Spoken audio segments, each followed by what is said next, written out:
Salve devs, aqui quem fala é Edson Maia, seu professor no curso de JavaScript. Na aula de hoje nós vamos ver como implementar uma funcionalidade que vai otimizar o nosso processo de filtro de dados.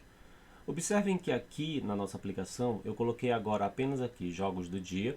Eu não estou exibindo nenhum jogo do dia especificamente, eu não passei o código, mas eu coloquei aqui um input com o formato de data, ou seja, o type de data, e criei um botão chamado buscar. A ideia que a gente vem aqui, nós sabemos que os jogos só são nos dias de sábado e domingo. Então, se eu colocar aqui, por exemplo, dia 11 de junho, que foi um sábado, se eu clicar em buscar, ele tem que exibir somente os dados correspondentes aos jogos do dia 11 do 6. Se eu vier aqui e buscar do dia 12, mesma coisa, ele tem que atualizar os dados. Se eu vier aqui pesquisar do dia 18, dia 19, ou mesmo aqui do dia 25, ou mesmo 26, que foram os últimos jogos. Porém, se eu fizer uma pesquisa de uma outra data, ele não vai dar o retorno para a gente, vai sempre armazenar o último dado, porque eu não fiz aqui a limpeza do processo de busca. Vai aparecer aqui um erro também, depois a gente poderia tratar essa questão do erro. Mas basicamente nós fizemos aqui um recurso para poder permitir a busca dos dados a partir de uma data informada em um campo de input. Então nós vamos fazer um filtro com base em um critério. Vamos ver como implementar esse tipo de funcionalidade. Na nossa aplicação, eu sugiro que vocês façam o seguinte. Acima da seção de jogo e abaixo da nossa seção de tabela, você vai criar uma seção, uma section, com a classe sessões e com a classe buscar. Essa classe buscar só vai servir para a gente poder trabalhar o processo de formatação. Dentro dessa seção, você vai criar uma divisória. Nós vamos colocar uma classe aqui chamada formGroup. Tá? Esse nome foi eu mesmo que estabeleci, tá? Mas você poderia colocar o nome que você quisesse. Eu criei um input do type date, ou seja, do tipo data. Eu coloquei um name para ele chamado input data. O ID é o mesmo e a class é a mesma. Eu coloquei aqui um placeholder para que a gente possa mostrar ali um pouquinho do formato de como que a gente quer que apareça em tela o conteúdo. Aqui basicamente, deixa eu só dar uma atualizada na página, que apareça ali pelo menos um pouquinho do formato. Aqui no caso, como eu já estou colocando o type date, o próprio navegador ele já coloca para a gente um placeholder ali em tela, tá? Se você tirasse ele aqui até ficaria bem interessante lá sem problema. Eu criei um button com ID, botão buscar, com o nome buscar. E não coloquei mais nenhuma outra informação. Poderia colocar class e outras informações para poder fazer a formatação sem problema. Então no HTML a única coisa de mudança que a gente tem da aula de hoje com relação à aula anterior foi só o acréscimo desse nosso código HTML aqui de fato, tá? Essa section com uma divisória para a gente poder ter ali os recursos do botão. No CSS, a partir da linha 119 para baixo, eu fiz uma formatação aqui do nosso form group, fiz uma formatação do nosso input e do nosso button, fiz uma formatação exclusiva do button aqui para poder definir uma cor de fundo, uma cor do texto e a formatação do ponteiro, e fiz uma formatação aqui da nossa classe buscar, que é justamente a nossa seção onde tem a classe de busca. Então as formatações estão aqui, qualquer coisa vocês podem dar uma pausa, olhar o vídeo com calma e fazer elas sem problema. Mas eu também vou deixar aí nos arquivos que eu coloco geralmente em anexo aí na descrição do vídeo. Daí nós vamos para a parte do nosso código do JavaScript. Na aula anterior, nós trabalhamos até a parte do filtro no nosso código JavaScript. O que eu fiz aqui basicamente de alteração foi o seguinte. O nome da função, que era ler jogo do dia, eu mudei para ler jogos do dia. Eu acredito que fique mais adequado, até porque são sempre realizados 5 jogos por dia. Aqui no console eu fiz o mesmo esquema, ler jogos do dia.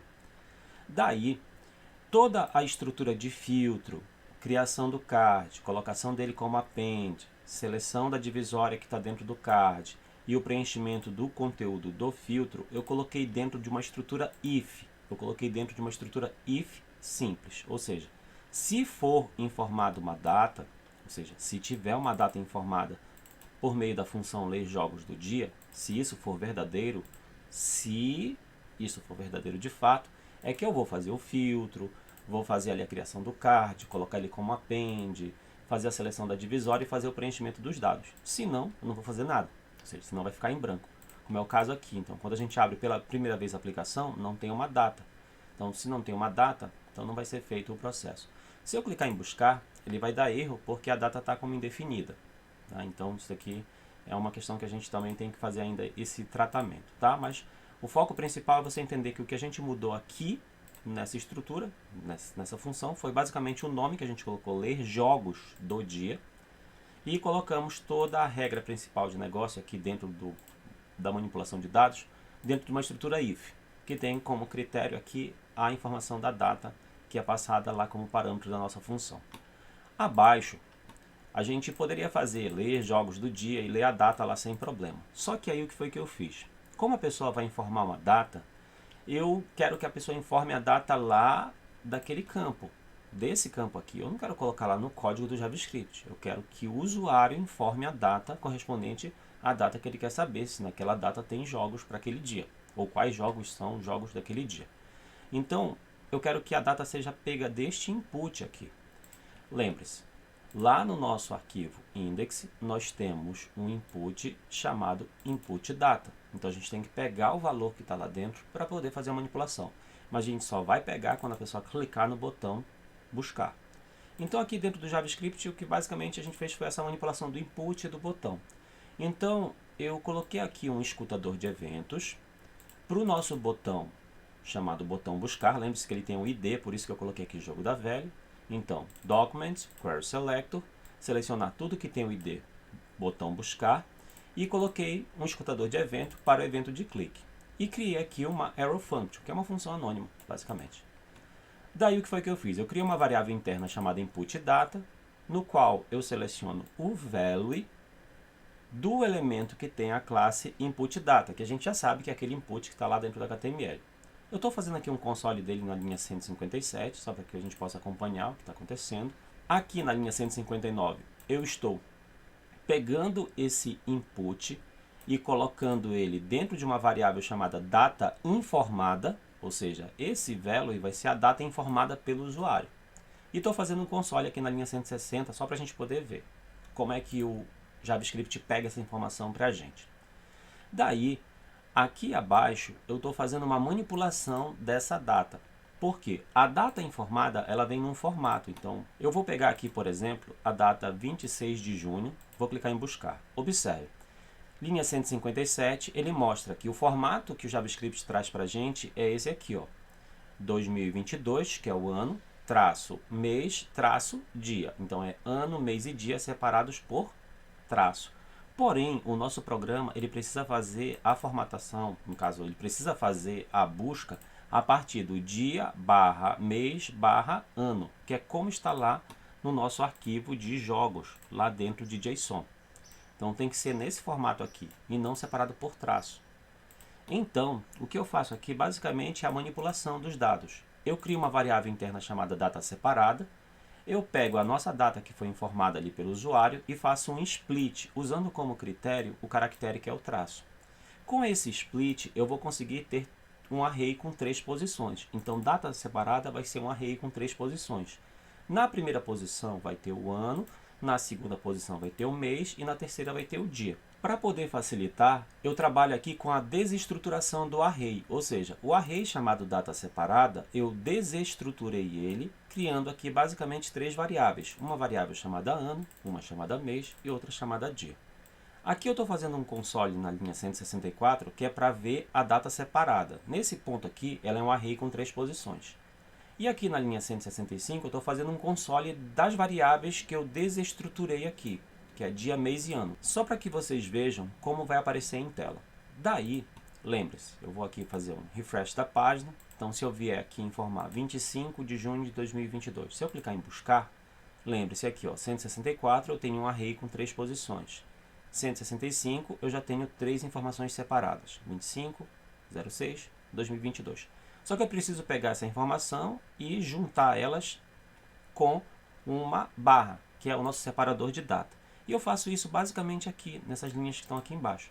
Então, na linha 167, eu crio uma variável chamada data formatada, e eu crio aqui uma template string, ou um string literals, e eu pego o dia e concateno aqui com o mês e com o ano e coloco dentro de um formato. Aqui na linha 168, eu estou escrevendo ela de modo formatado, ou seja, se a gente olha aqui linha 168, a data aparece formatada para a gente sem problema. Então, qualquer data que eu informar, ela vai ter todo esse processo aí de pegar, separar, estou fazendo só consoles e depois eu faço uma junção para deixar ela dentro de um formato. Então essa nossa função aqui, ela basicamente está formatando a data para deixar num formato que seria de dia, barra, mês, barra, ano. Feito isso, então a função pegar data não precisa de parâmetro, ela só precisa pegar a data lá do input, a partir do momento que a gente clique no botão. Então neste ponto aqui, a gente já tem a data formatada. Eu vou selecionar esses consoles, vou usar aqui Ctrl, ponto e vírgula, para poder comentar, para poder tirar esse monte de console aqui, que tem muitos consoles sendo exibidos em tela e não é necessário. Eu tinha colocado aqui um return, mas não há necessidade, tá? Então, neste ponto aqui a gente já tem uma variável chamada data formatada, que ela está dentro da função, ela existe já no formato correto. Estando assim, o que a gente vai fazer? Basicamente a gente vai chamar a nossa função ler jogos do dia. A gente não vai chamar ela aqui fora, a gente vai chamar ela dentro. A gente vai chamar ela dentro, exatamente dentro ali da nossa função pegar data. Então aqui dentro eu estou mandando ler todos os jogos do dia de acordo com a data formatada que foi passada pelo usuário. Então aqui até a linha 173 a gente tem a função pegar data. Criamos a função.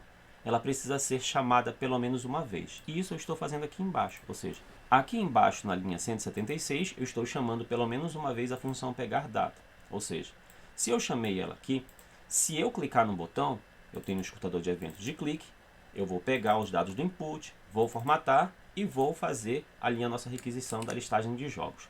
Então, feito isso, basicamente essas eram as atribuições. Mas a gente poderia fazer o preenchimento aqui manualmente sem problema. Tá? Assim como você pode clicar e escolher aqui a data. Então, vou clicar em buscar, aparece os jogos do dia 11, 26, aparece os jogos do dia 26. A mesma coisa aqui se eu quiser ver os jogos do dia 2 de julho. Então, dia 2, buscar, vão aparecer os jogos aqui do dia 2 de julho sem problema. Então, a aula de hoje basicamente era para eu mostrar para vocês como fazer uma otimização de uma funcionalidade que nós já havíamos feito. Observem que com esse conceito, você já pode pensar também em outros critérios. Assim como a gente fez o filtro por data, a gente também poderia fazer o filtro por time, a gente poderia fazer o filtro por dia da semana, ou seja, ver somente os jogos do sábado ou somente os jogos do domingo. Tá? Então a gente poderia fazer vários tipos de filtro. Então essas funções elas vão ficar aí como exemplo para que vocês possam ver como implementar nos seus projetos. A aula de hoje basicamente vai ficando por aqui. Nas próximas aulas a gente vai ver mais recursos para a gente poder otimizar e melhorar essa nossa aplicação. A aula de hoje vai ficando por aqui. Não se esqueçam de curtir, compartilhar e assinar o canal. Salve devs! Até a próxima!